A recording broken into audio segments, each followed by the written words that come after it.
உழைப்பாளி இல்லாத நாடுதான் எங்கும் இல்லையா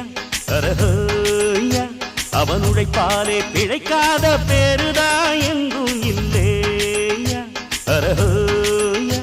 அர சாமியோ சாமி அப்படி இருந்துட்டா காமி கூலியோ கூலி எங்களை நம்பித்தா பூமி பிறர் வாழ்வதே எங்க வேர்வையில் தான் உழைப்பாளி இல்லாத நாடுதான் எங்கும் இல்லையா அவன் உழைப்பாலே பிழைக்காத பேரு